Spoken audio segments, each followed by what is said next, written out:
All right, in case you didn't know, Bethesda announced a couple of weeks ago on their Twitter page that survival mode, the highest difficulty setting currently available in Fallout 4, was going to be completely overhauled. Quote, "We're also doing a complete overhaul of Fallout 4 survival mode. Food, sleep, diseases, danger, and more. Stay tuned." Now, this was posted only a minute after a tease tweet about Fallout 4 DLCs. So whether this new survival mode will be released as a DLC or a patch is a little unclear. Hardcore Slacker Mr. Santa commented on one of my Fallout 4 real walkthrough videos that the new survival mode was definitely going to be a patch. If you could post more information about where you read that, Mr. Santa, that would be greatly appreciated by everyone. Yeah, no one wants to pay for a new difficulty setting. Let's hope it's a patch. Now, yesterday, much more details about Fallout 4's new survival mode were leaked by someone who managed to hack into the game files and then posted the results to Reddit. No details about exactly which game files were hacked into were given. I'm presuming possibly the latest 1.4 beta patch, which was made available for download on Monday, February 22nd. So putting on our Sherlock Holmes thinking caps, the beta patch was downloaded. The users then immediately hacked into the game files to see if anything else was changed and found a whole bunch of new stuff that wasn't talked about in the patch 1.4 release notes.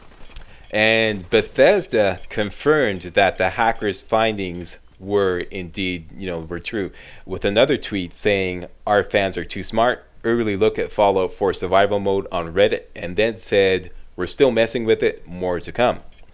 One thing I'm curious about is if Bethesda will overwrite the current survival mode or release the new survival mode as an extra high difficulty setting. I would prefer the latter, and hope that they preserve the original survival mode. What do you think? Post a comment about that too.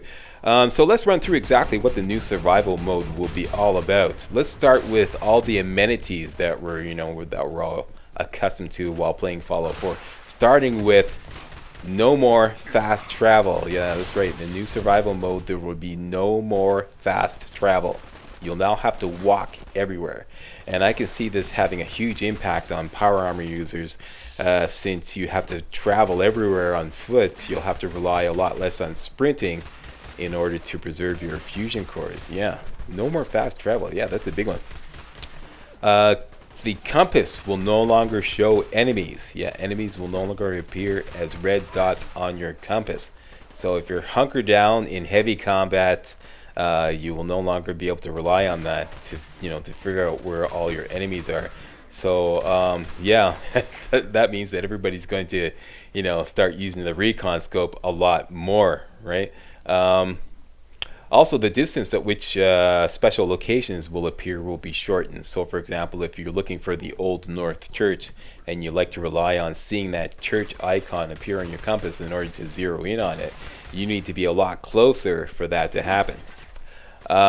Another big amenity that we're all accustomed to is ammo will now weigh down your inventory. Yeah, ammo will no longer have zero weight.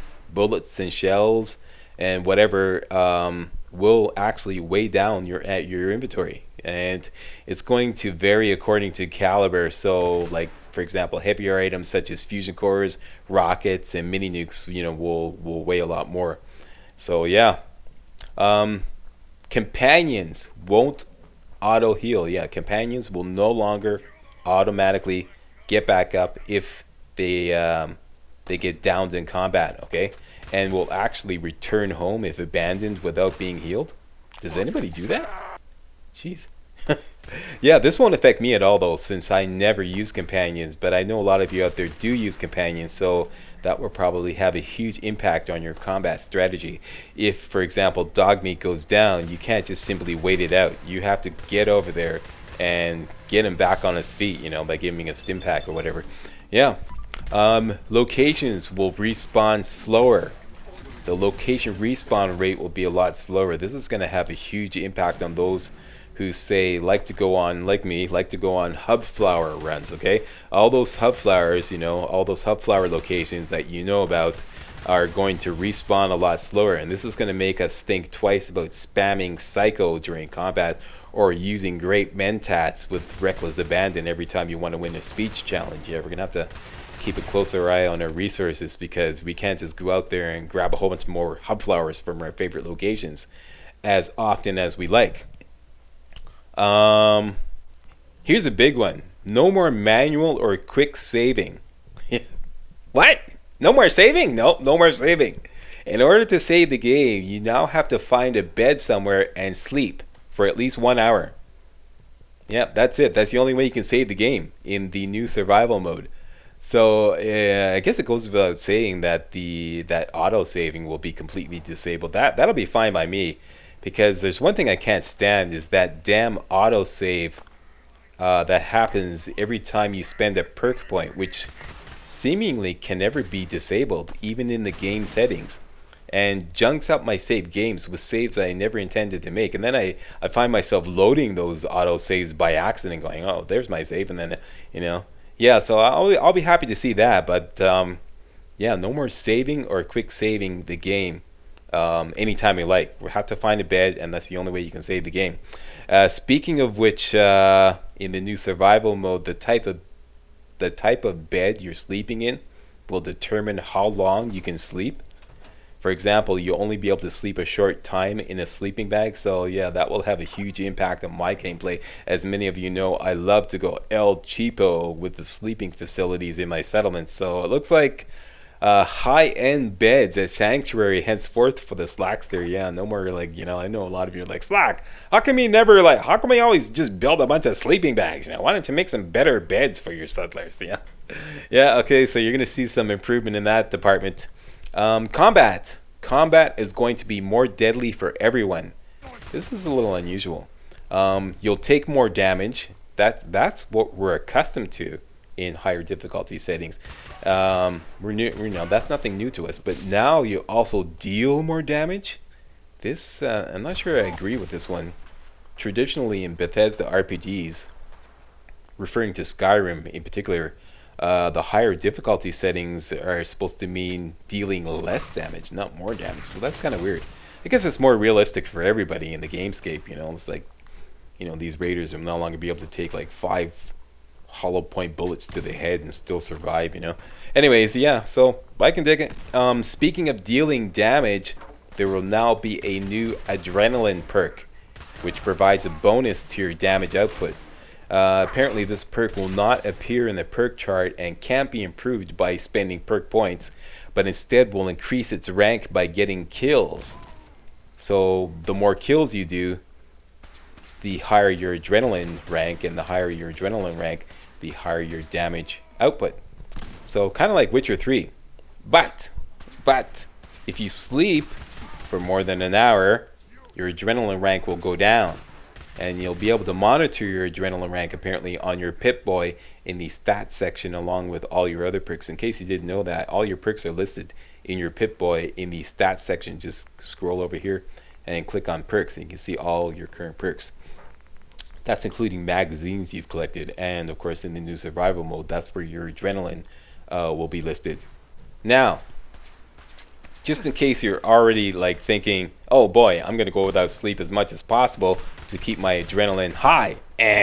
Wrong. And that's not gonna work like that. There will now be a new wellness stat. Yeah. In the new survival mode, we'll be required to function like normal human beings. In other words, we'll need to A, stay hydrated, B, stay fed, and C, stay well rested in order to function at full capacity.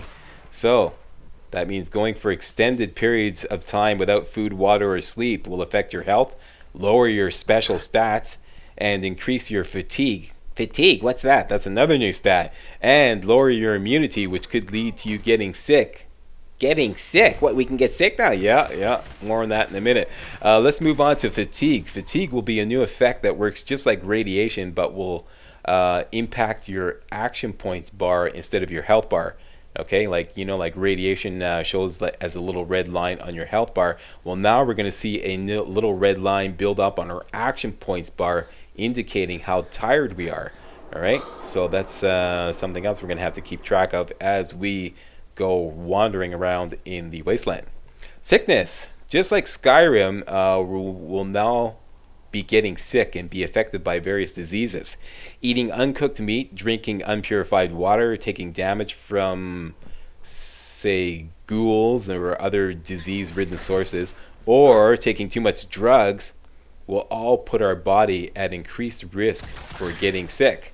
So it's going to be just like Skyrim. When you get a disease or an illness, a message will appear on screen telling you that you're now, remember that you like whatever that bone, you now got bone breaker disease or whatever that. So we're going to have stuff like that start appearing in Fallout 4. And once again, you'll be able to monitor your current illnesses by going to the stats section of your Pip-Boy and pressing the active effects button. All right, so whatever that is for you, you'll be able to monitor whatever disease you have, just in case you missed the little pop-up on the screen. How do you get better? Well, you'll be able to cure yourself of disease or illness by crafting and using antibiotics. And we'll be able to craft antibiotics at chem stations or buy them off doctors.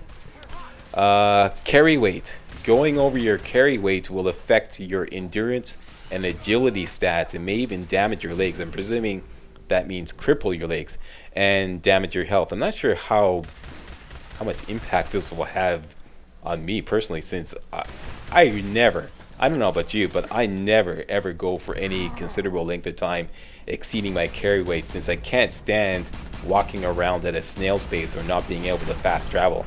So that's something I usually correct almost immediately. Although with fast travel disabled, this will probably change my looting strategy a little bit. Speaking of crippled limbs will no longer automatically heal after combat. I was discussing this way back when I first started my walkthrough. Yeah, I knew that when you get crippled, you don't necessarily have to use a stim pack to get better. You can just wait it out. Once combat is over, your crippled limbs will eventually heal automatically.